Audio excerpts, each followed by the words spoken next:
You can't control someone who knows who they are, who knows what they want, who knows what's meant for them. So if there's someone who is supposed to be powerless, like in the Acts of Paul and Thecla, starts off this absolutely powerless girl in the world around her, and yet somehow by the end of it, she baptizes herself and becomes what everyone said she could not be. She becomes a minister, which was unheard of at that time. But it's because she knew from within her that's what was meant for her. And she was aligning that with the outside world around her. She was aligning that knowing and taking action on it. When you know who you are a threat to the systems of power that exist in the world. Welcome to Mind, Body, Spirit, Food. I'm Nikki Sizemore, and in this podcast, we explore how food connects us and sometimes disconnects us to our minds, bodies, spirits, the earth, and our communities. This is a space dedicated to bringing more presence, intention, ease, and joy into the process of feeding ourselves. Let's dive in. Hello, my dears, and welcome back to the show. I think that today's episode is the most powerful episode I've recorded yet. It is such a good one. I just recorded and I'm still buzzing from this conversation. I speak with feminist theologian Meggan Watterson, who is one of my favorite writers and thinkers.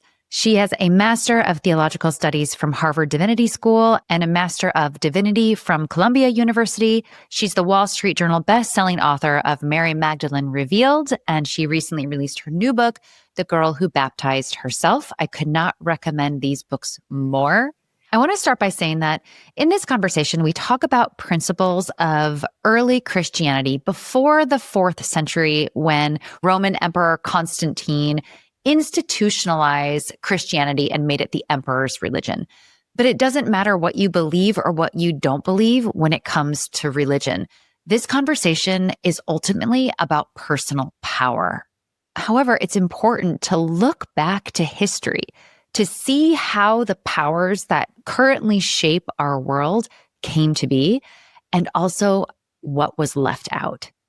Throughout the conversation, the theme of embodiment kept percolating up, and how embodiment is directly linked to personal power. That was a connection that I hadn't made. We also talk about the concepts of rage versus love and how a rage can fuel our love. And we dive into the concept of nourishment. Meggan describes how followers of the early Christ movement had to meet in small groups, often in supper clubs, to avoid Roman persecution. As she states in her book, The Girl Who Baptized Herself, the communities and groups of the early Christ movement had no form of hierarchical leadership.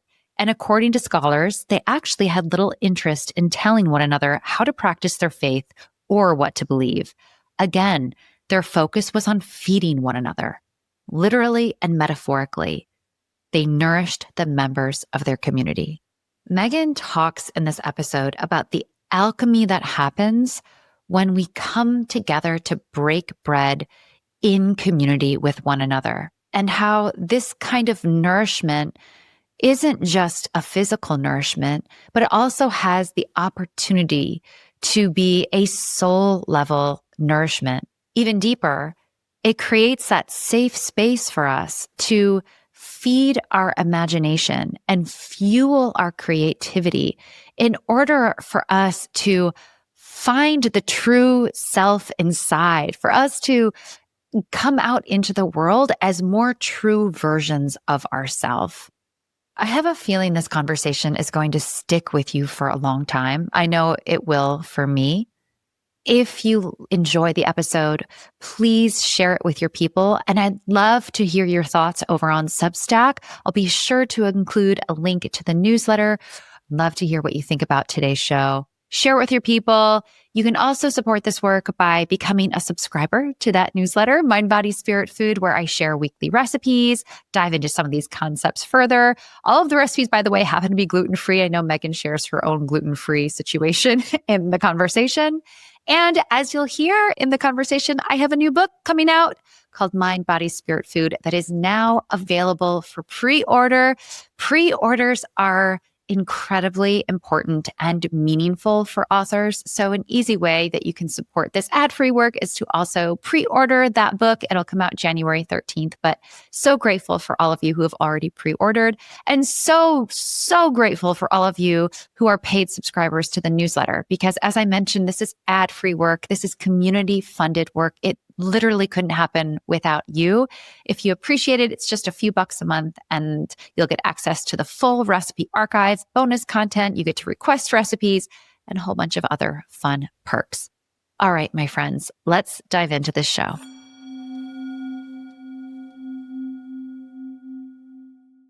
I am just beyond honored to have you on the show and to speak with you, to the point where I think I'm getting teary-eyed just having you here and having this opportunity to say thank you in person, because your books have absolutely changed my life, and they both arrived in my life at the exact right time. So I just wanted to express that before we jump in. Thank you. It's such an honor, and I cannot wait to see where this conversation takes us. Thank you. Thank you for inviting me. I'm going to start by asking you the first question that I ask all of my guests. And this is just so we can get a little context of who you are. And that is, what is your cultural upbringing and how has that influenced your relationship to food? So my mom was briefly but intensely single. And that sort of characterized, I would say, the culture of my upbringing was this kind of rushed, stressy food made under duress, working mom. She was single and then remarried, but it was always that same sort of energy. And then coupled with that, I had celiac, but didn't know it. Oh. So sitting down to eat was like playing Russian roulette every night. There was so much confusion and mystery around what would cause those intense stomach aches.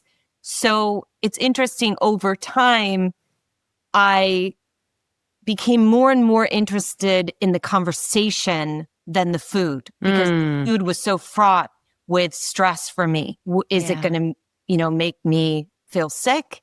Is it going to be okay?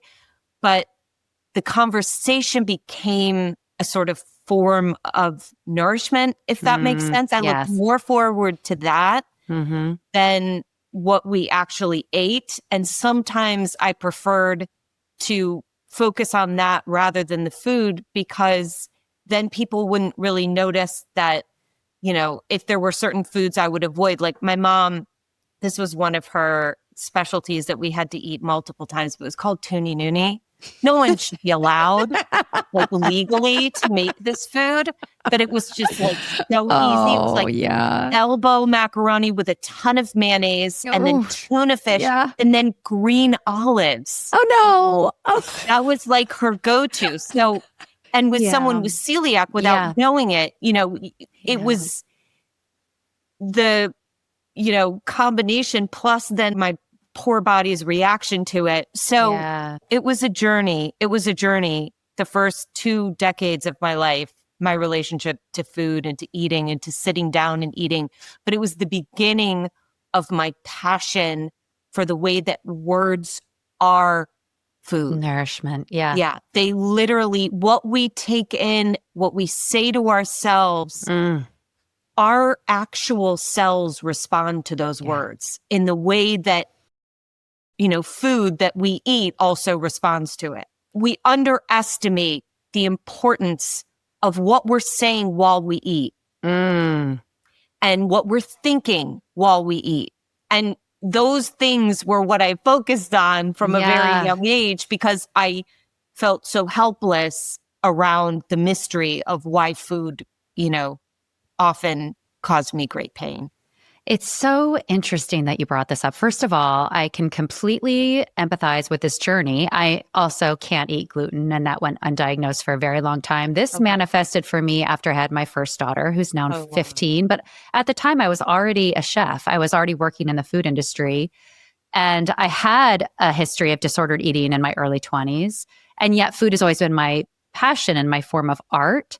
Right. So it's really interesting because that journey has really, we look back at the puzzle pieces of our life and it's like, of course I went through that journey because the body, my relationship with my body is really what fuels the work I do now. And I can't wait to talk with you about embodiment. Right. But then it's also interesting that you brought up this energy about what we say, what we think, and how that influences our digestion. Because I was just having a conversation earlier this week with another guest, and I have just been playing around with the energy of food more than I've never talked about this on the show because I didn't want it to sound too esoteric and woo-woo, but once you start to tap into not just the actual, like you're saying, the food itself, like how does this make me feel? Less about what the food is, but just paying attention to that energy in your body. But then also the people you're with, the company, the music. Now, like if the music is too loud when we sit to eat, I can feel my body. It's too much. It's too much for me to settle. And so all of these little nuances start to play into my idea of nourishment. So I love that we started here and we're going to circle back to it. Yeah. So I just read your newest book, The Girl Who Baptized Herself. And, it's funny when I picked up your first book, Mary Magdalene Revealed, which is all about the Book of Mary. It was an interesting journey for me because at that time, I had really started my spiritual journey. My spiritual journey has been happening my whole life, but it was pounding at my door. Yeah. It was to the point where I was meditating in the basement one day. I had woken up early. My kids were young. I had done some exercises and I just started to meditate and started to cry and had this vision. And it was these women put a red cloak on me. And I was sobbing in my basement. It was red. It was red. And it was unknowing and an unknowing. I didn't know what it meant. I thought I was going crazy. And yet I did know something. And it was like little you knew it directly. I just want to say, you experienced it. You knew it directly. Yeah. In your body. That's important. I knew it in my body. And my brain is very strong and it tried to, take me elsewhere. But rationalize it. Yeah. Exactly. And it was a series of breadcrumbs that led me to your book. And when I read your book, it was a full body, I know this story. And of course, I grew up Catholic for the first part of my childhood. We stopped going to church eventually, but that was never the story I was taught, as you know. Right. But I knew that story. Right. And I was beneath the knowing. The knowing beneath the knowing. Yeah. And the same happened in reading The Girl Who Baptized Herself about Thecla. Thecla is in all of us, right? Yeah. She's in all of us. So for I think a lot of people might be listening right now and thinking like, what are they even talking about? So let's just set the framework a little bit. So a little bit of a history lesson so people know what these stories are. Yeah. These are scriptures that were omitted from the Bible. So could you just give us an overview about what these scriptures were and why they were omitted from the Bible? So when I was in seminary, I was really enraged and also elated to find out about a series of scriptures that were omitted during the codification process of the New Testament, which began to take place in the 4th century. So there were scriptures like the Acts of Paul and Thecla and the Gospel of Mary that were deemed apocryphal at that time by a group of exclusively male bishops in the 4th century under Constantine, who had ordered for the bishops to come together for this reason, to begin to create an institutionalized version of this Christianity that was being practiced for hundreds of years before it. So those scriptures that were omitted were deemed at that point apocryphal. And that word apocryphal is so fascinating to me because it means of doubtful authenticity.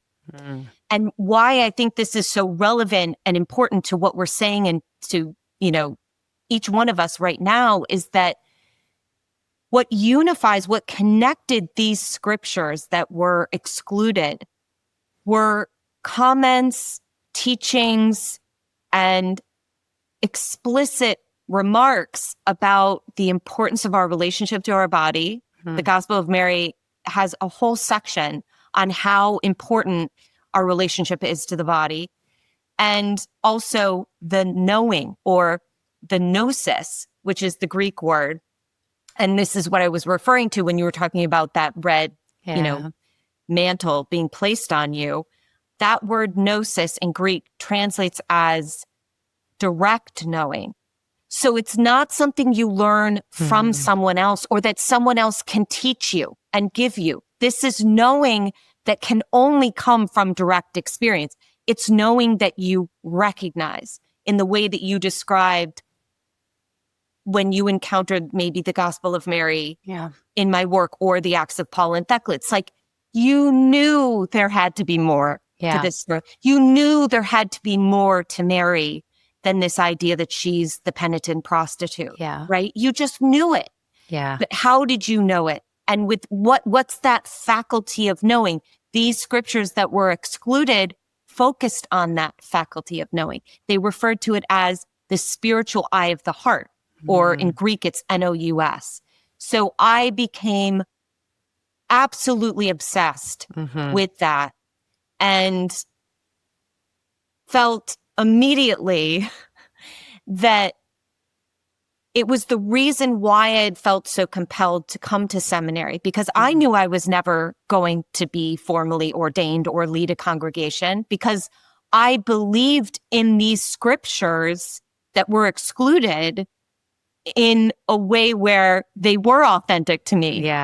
They were not doubtful. They were completely authentic. And what's more, I felt like everyone should know about it. Everyone should be able to have access to these teachings and to this other history of Christianity, this other practice of what it meant to be Christian. Right, because as you describe, in those first 100 years after Jesus died, you call it the Christ movement. Right. It wasn't an institutionalized religion. It didn't even feel like there was much dogma associated to it. It felt like it was at least in reading your books, that it was this reciprocal curiosity.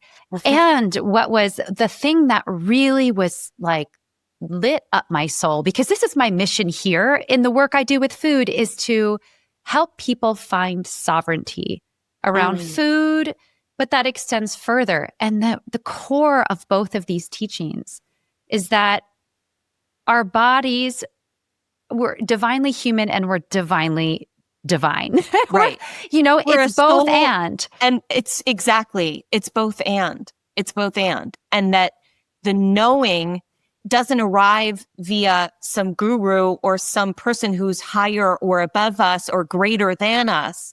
It arrives by going deeper and further inward. And then why I think especially today now, right? Because these scriptures emerged after World War II. They were found in a treasure trove referred to as the Nag Hammadi scriptures, or the Gnostic Gospels.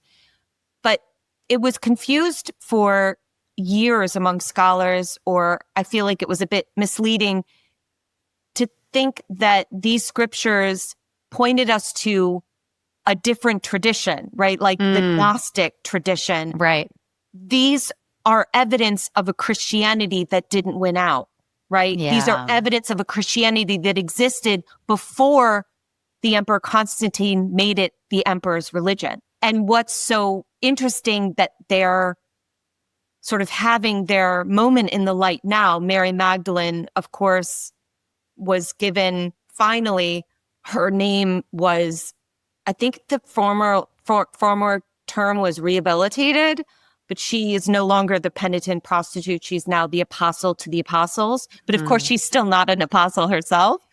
But I think it's important that these scriptures are now coming out, because what the detriment of losing this treasure trove of scriptures and teaching is that we lost that capacity to trust the voice that we hear within us, to trust being present to a love that exists when we can be fully embodied, to trust that voice inside of us. Most of us, for most of the day, every day, hear that voice in some way, or feel it, or feel this urge, to eat something or to do something that isn't an addiction. It's a direction coming from within of nourishment, specific nourishment we need, or something we need to do or say, and we don't listen to it because we believe it's of doubtful authenticity because it comes from the body. And we have so disparaged the body. We have so disparaged that quiet little voice of love inside of us. We have not understood that, yes, that is also divine. Yes. That is also the divine, trying to lead us in the most uncelebrated place, the most unlikely place, the place we've told is the last place to look, right here in our own human body within. This is the place that we need most to come back to. I just want to start cheerleading and dancing because I love this so much. And I don't know if you ever thought that you would be quoted in a cookbook, but you are. I have a new book coming out in January called Mind, Body, Spirit, Food. And I have a process in the book. It's a process for embodiment. It's just a way to increase our connection to ourself. And for me, that first step is to always start with the breath. And just, even before you pick up your chef's knife or open the fridge, just to arrive in your body. And there's kind of I talk about this in the book. There's more of just the physical manifestation of that. Let's calm our nervous systems. Let's, help ourselves get present. And then there's this little opportunity right there, if we're open to it, to tap into something deeper and to tap into that spaciousness, that direction within us when it comes to even just guiding what we're going to make for dinner, or at least to make that process of cooking really nourishing. So it's that sense of embodiment is so important. And I actually want to read a quote because I just want you to talk about this. You say in your new book, we are each only as far from power as we are from our own embodiment. Okay, so I had never connected the dots between embodiment and power. Can you talk about that? Yeah, I ultimately think in looking at the scriptures that were excluded, there are scriptures, again, that emphasize the importance of going inward, of listening and recognizing that presence that you can meet within you.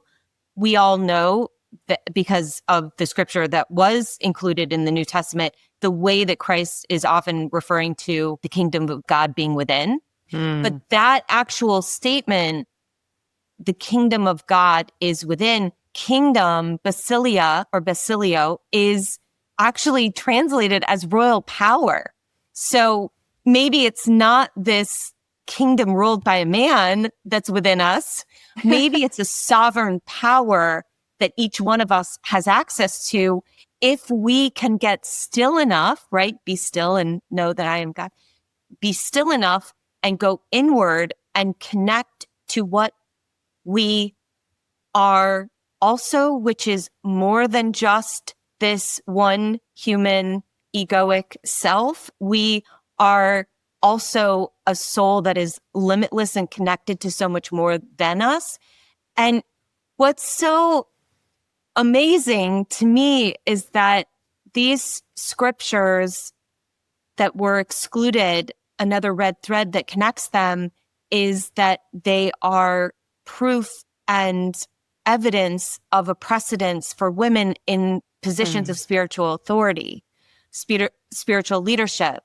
And I think that this is really important because at that time in the first century, for example, Mary Magdalene and Thecla, they would have been considered less than human. Because they were in a female body and the female body was not considered a whole body in it of herself. Only the male body was the whole human. Only the male body was complete and whole. But the reason why this Christ movement was so threatening is that they practiced that they were radically equal, male and female, right? So we have some passages that suggest that no matter, right, there is neither male nor female, Jew nor Gentile, slave nor free. It's in there. It's just that it got filtered down and transformed under Constantine into a patriarchal tradition, but it didn't begin as one. And this emphasis of embodiment, I think it is what was most threatening about these scriptures, because if we are fully embodied and we know who we are, we know how connected we are to the divine from within us, then we don't actually need a middleman to get to God, right? We don't need to, in a sense, prove or provide evidence of our worthiness to someone else. We have direct access to what is true and meant for us from within us. So it's completely liberating and empowering, but you can't control it. So, so essentially in the 4th century, Constantine took this Christ movement and decided to make it the emperor's religion.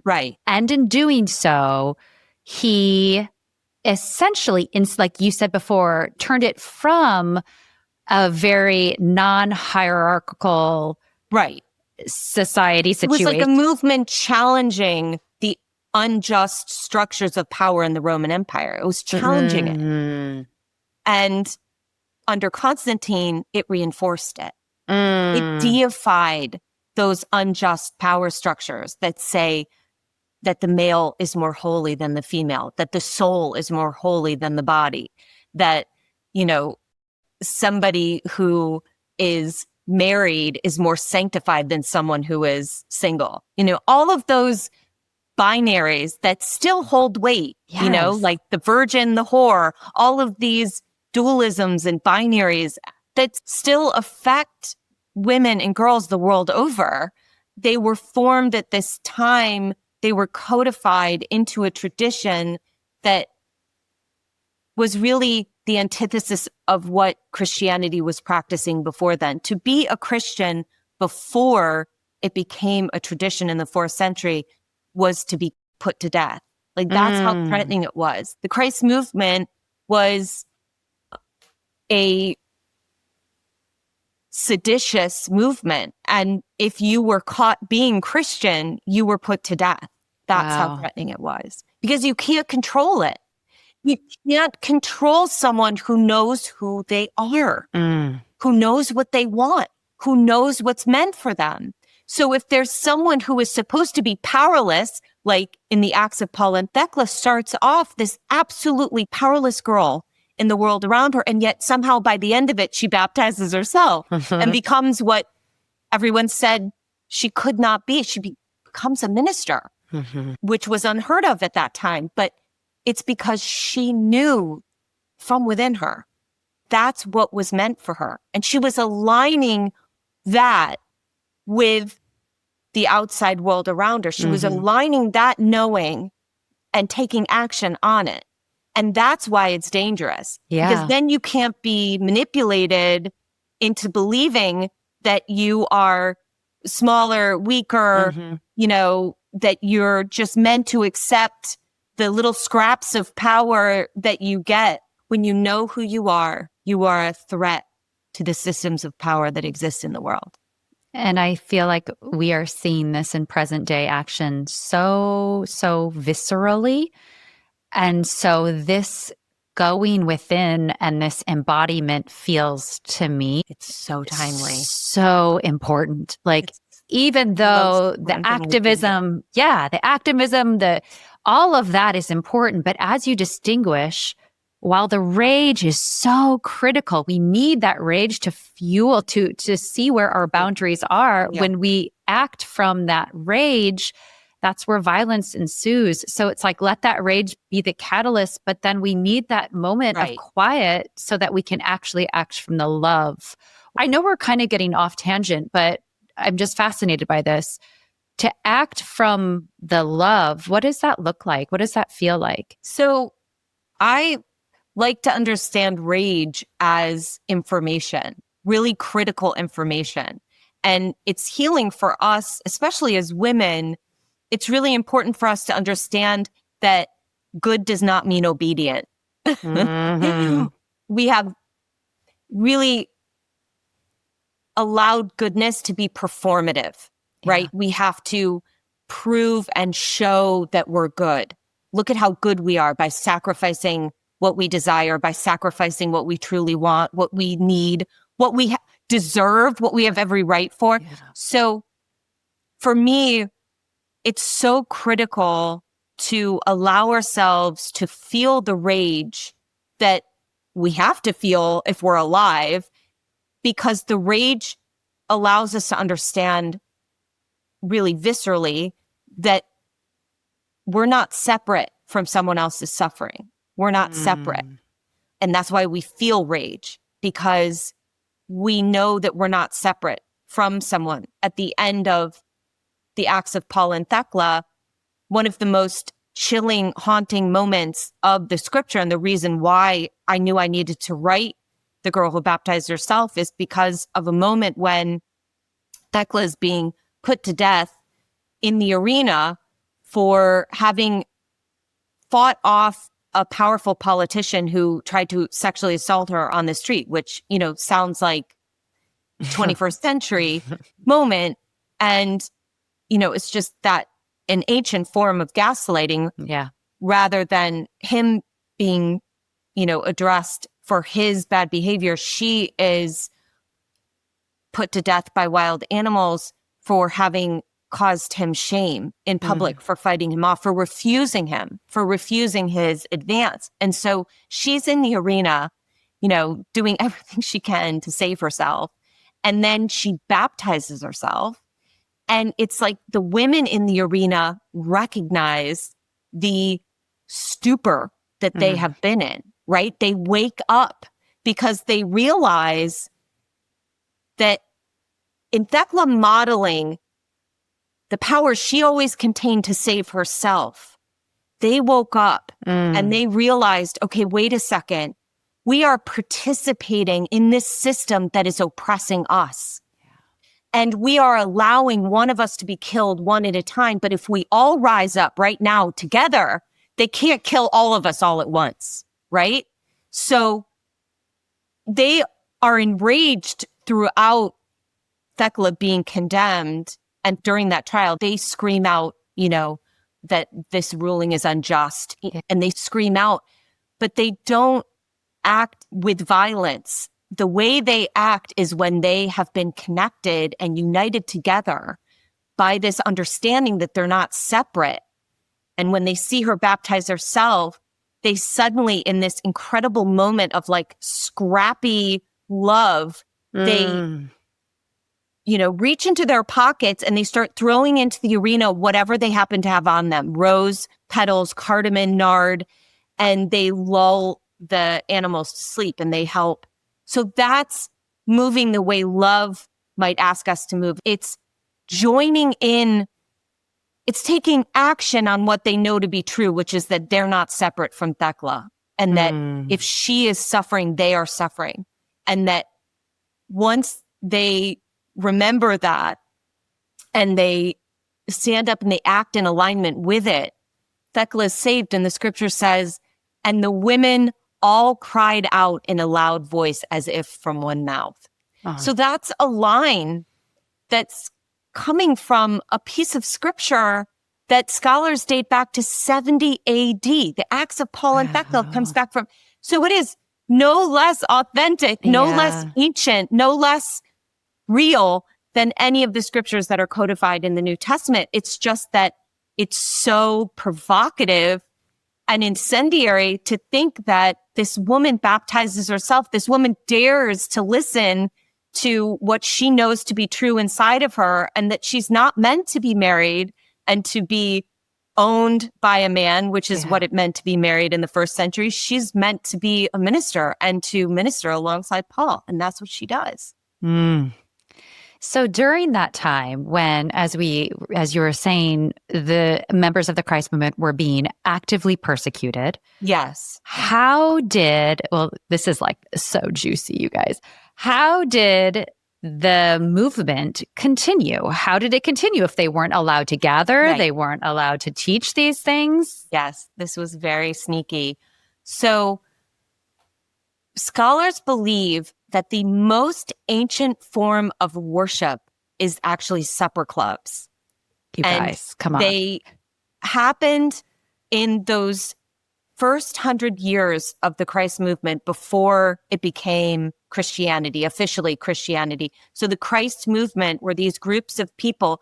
They were mostly people who did not have power. So women, day laborers, slaves, they had to meet in private and they had to meet discreetly and in small numbers. So these were small supper clubs coming together.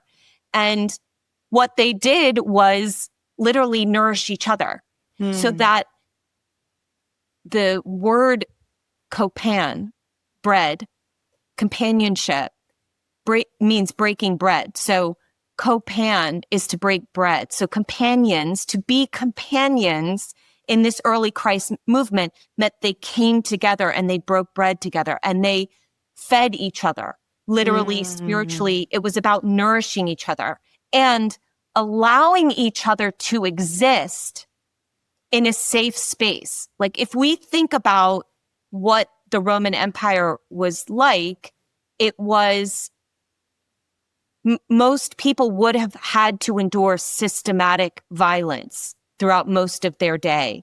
And for some, like Thecla, the violence came in being forced to live a life that she did not want to live, being forced to marry. So there were various forms of powerlessness that they were experiencing, and they came together to experience the power of what it was like to love each other and to refuse to see each other as separate. Because if we think again of the very entrenched sort of caste system, the ranking, the way that the Roman Empire understood someone's worth and power in the world, it was, women and slaves were down here and the emperor is way up here at the tippy top, and no one was above the emperor, not even God. So for the Christ movement to come together, to have these little supper clubs where they are literally turning that idea on its head and saying that this is a safe space where we can all just, no matter who we are, male, female, free, slave, Jew, Gentile, it doesn't matter who you are. What matters is that we see each other as brothers and sisters, as siblings, as family. And that was turning the whole idea of the paterfamilias, right? The emperor was considered the ultimate father, and they were understanding themselves to be led and guided by a more ultimate power that they could connect to within them, that being the divine. And that's why ultimately Christ was killed under the Roman Empire for sedition, because he refused to acknowledge that the emperor was the ultimate power. This gives me chills, and it makes me think about nourishment in present day terms in such a deeper way. And it makes me think about activism in present day terms in such a softer way. I don't think I've ever thought of a supper club as being an act of rebellion. Resistance. Right. And because how you're practicing that togetherness, that companionship. If you are refusing to see yourself as separate, if you're remembering that no one can control your capacity to love and be loved, no one can control that. And no one can separate you from others, right? Unless you allow that to exist, to come together with others and to remember together that power that exists within you. That's a revolutionary act.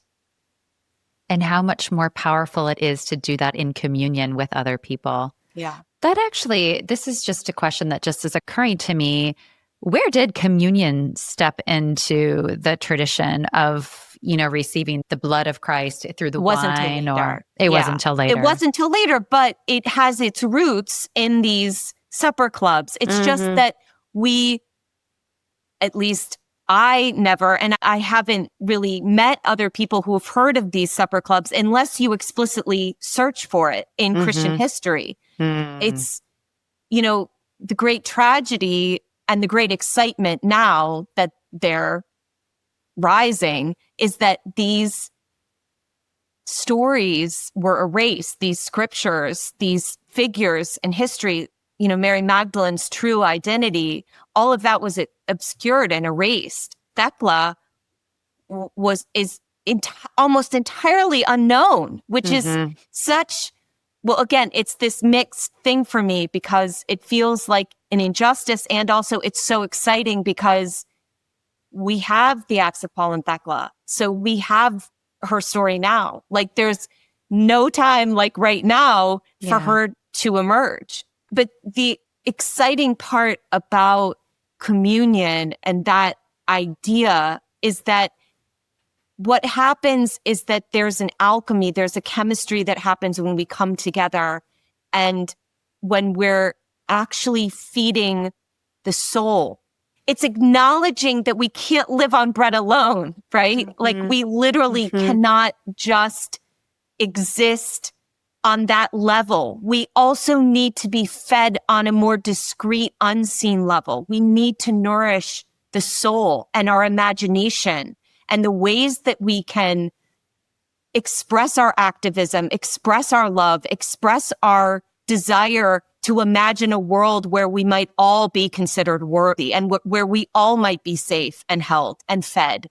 We need those moments, those circles, those supper clubs where we feel safe enough for the imagination to really, really thrive, to come up with new ideas, new answers, because the old ones aren't working, right? And they do exist because we all can imagine it in our heart. Yeah. We all can imagine a world where everyone is loved. It's just, we have to do the work of going inward, and we have to accrue the courage that it takes to really listen and then act on that presence of love that we encounter when we go within.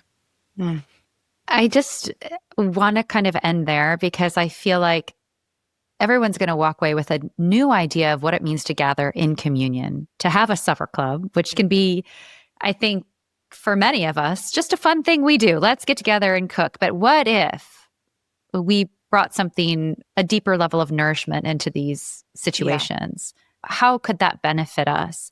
And as you said, at least for me personally, I know my creativity thrives when I'm in a state of safety or inspiration. Right. My creativity does not thrive when I feel threatened and angry. Right. And so to come together in these safe spaces to imagine what solutions are possible is just so magical and yet so applicable, right? Right. And what we could imagine for our own lives as well, because there's a synergy and a synchronicity between the two. What we desire most for ourselves somehow touches the world around us as well. Just in the way that Thecla gives the women in the arena permission to finally act on their power once she's acting on hers. So it's also this question, you can come together with others and really ask yourself, what do I desire if I'm no longer pleasing anyone else, right? Like how have I been really tending to the expectations of everyone around me versus trying to tend to that true desire that my soul has been pressing me to finally begin to express or to do in the world right now around me.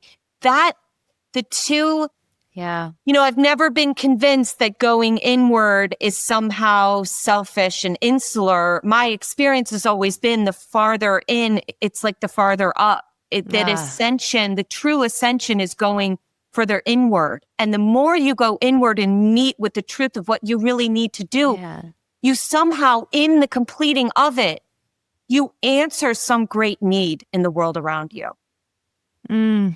I want to say thank you for that validation, because sometimes the going inward does take a pause, and it does take quiet, and it does take, maybe, at least for me, it took a bit of separation for a minute because I had to feel, I had to find what did I actually desire and what did I need. So I just want to say that. And then that's my path. That's this work now. This is all coming through that separation that I went through. So thank you for naming that and saying that. And thank you so much for this beautiful conversation, for the work you do. You are such a light and such an inspiration of mine. And I have no doubt for a lot of the people who are listening to this show. So from my heart to yours, thank you. Thank you. Thank you for all you do as well. Thank you so much for listening. If this work resonates with you in any way, you can support it by leaving a review or comment or sharing it with friends. Also, you can sign up for the newsletter, Mind, Body, Spirit, Food. And by becoming a paid member for just $5 a month, you help fund this entire project. Thank you so much to all of you who are already subscribed, especially to those paid subscribers. This work could not happen without you. I'm Nikki Sizemore, and as always, remember to nourish yourself with intention and love.